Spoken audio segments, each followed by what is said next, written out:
Canada may be steering toward one of its boldest trade reversals in years. Ottawa's 100% tariff on Chinese EVs, once a protective wall for automakers, triggered Beijing's counterstrike, crippling tariffs on canola that left prairie farmers reeling.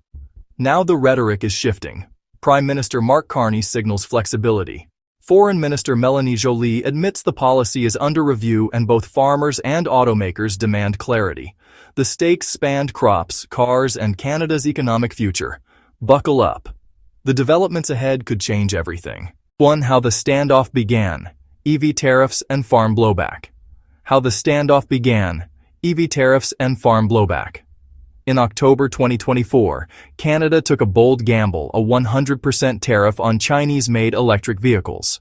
The Trudeau-era move was pitched as a lifeline for Canada's auto sector, buying time for domestic manufacturers struggling to catch up in the global EV race.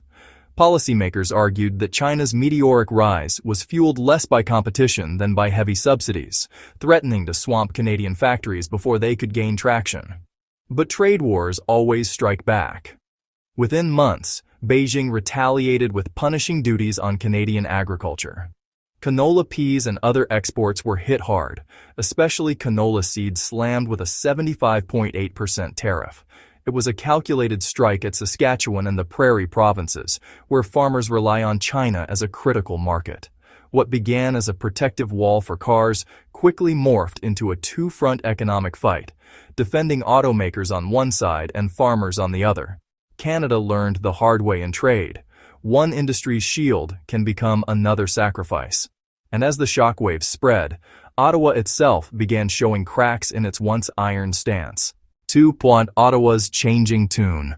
From hardline to hesitation. Ottawa's changing tune. From hardline to hesitation. For months, Ottawa insisted the 100% EV tariff was untouchable, a shield to give Canadian automakers breathing space. But by mid-2025, cracks began to show. Farmers were organizing meetings, lobbying hard, and warning they couldn't survive without China, their largest buyer.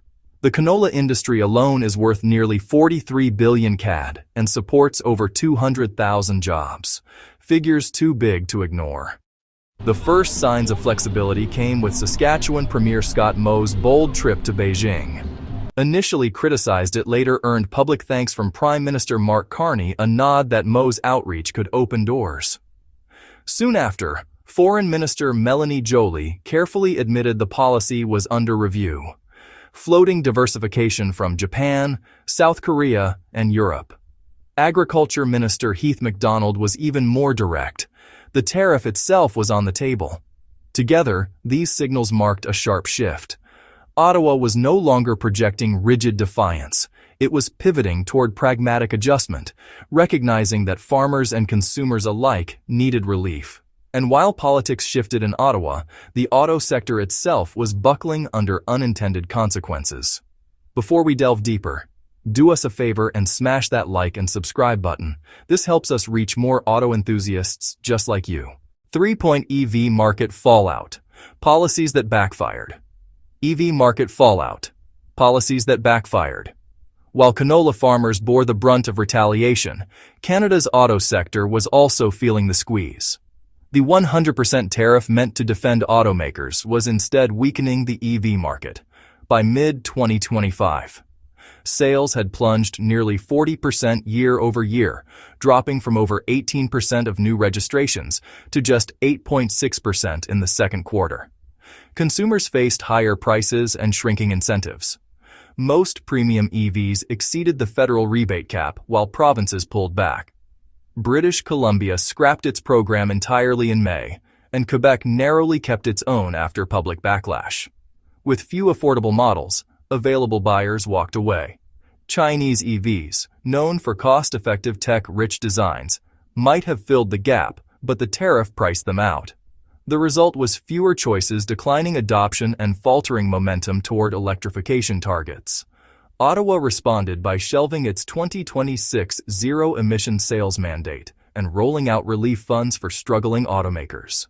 Ironically, a policy meant to strengthen Canada's EV sector left it stumbling just as global competition accelerated and as automakers faltered. prairie farmers continued to endure the harshest blows from China's counterpunch. Prairie fallout, canola in the crosshairs. 4. Prairie fallout, canola in the crosshairs. While automakers stumbled, prairie farmers were hit even harder. Canola, Canada's agricultural crown jewel, became ground zero in the trade war. China's 75.8% tariff on canola seed slammed the market shut, triggering a 6.5% drop in futures and fears of oversupply. For Saskatchewan, one where canola is a lifeline, the blow was devastating. Farmers warned they couldn't survive another season without access to their biggest buyer, worth nearly 5 billion CAD in exports in 2024. Ottawa tried to project confidence. Agriculture Minister Keith MacDonald pledged potential aid, and Prime Minister Carney pointed to Scott Moe's September trip to Beijing as a step forward. Yet farmers grew more frustrated, convinced their livelihoods had been sacrificed to protect Ontario's auto sector.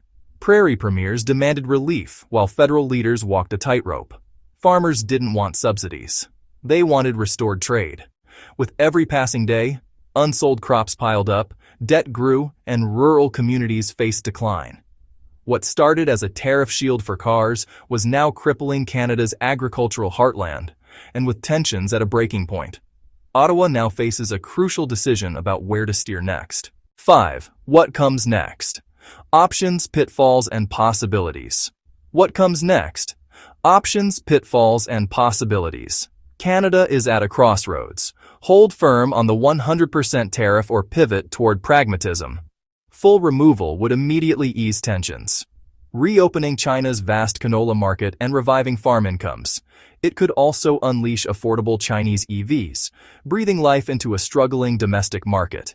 Yet automakers already squeezed by U.S. tariffs and global rivals fear a flood of competition. A middle path is partial rollback, easing consumer pain while preserving protection. Ottawa could also diversify, boosting imports from Japan and South Korea while negotiating concessions from Beijing. Foreign Minister Jolie even suggested using tariff relief as leverage, demanding investment from Chinese automakers and Canadian factories, turning crisis into opportunity. The risks are clear. Political backlash in Ontario, doubts over China's reliability, and the optics of yielding under pressure. But the rewards, cheaper EVs, restored farm trade, and stronger competition, are equally compelling. The decision will reverberate across farms, factories, and families, shaping Canada's economic identity for years ahead. Which brings us to the big question: will Canada pivot smartly or double down on the tariff wall? Final verdict: a turning point on Canada's trade track. Final verdict: a turning point on Canada's trade track. Canada is barreling toward a defining choice, clinging to the 100% tariff wall or pivot toward a more flexible strategy. The consequences of the hardline stance are already clear. EV sales have collapsed, affordable models disappeared, and farmers are carrying the heaviest burden. Protection bought time, but it hasn't delivered momentum. A smarter path is taking shape. Ottawa could link tariff relief to tangible wins: restored canola access, firm investment pledges from automakers, including Chinese brands willing to build factories in Canada, and diversified imports from Japan, Korea, and Europe to keep pricing competitive. Done right, this shift could turn a bruising trade standoff into an industrial strategy that strengthens both farms and factories. This decision will resonate across Canada, from dealerships to grain elevators, shaping not just trade policy, but the nation's economic identity in the EV era. Now we want to hear from you. Should Ottawa scrap the tariff to save farmers, even at automakers' expense? Would you buy a Chinese EV if prices dropped? Should Canada prioritize crops or cars, or balance both? Drop your thoughts in the comments. Don't forget to subscribe to Piston Pundit so you'll be notified about the next big vehicle updates and upcoming videos. Thanks for tuning in, and I'll see you in the next pit stop. You can now check out any of the videos on the screen. There's plenty more to explore.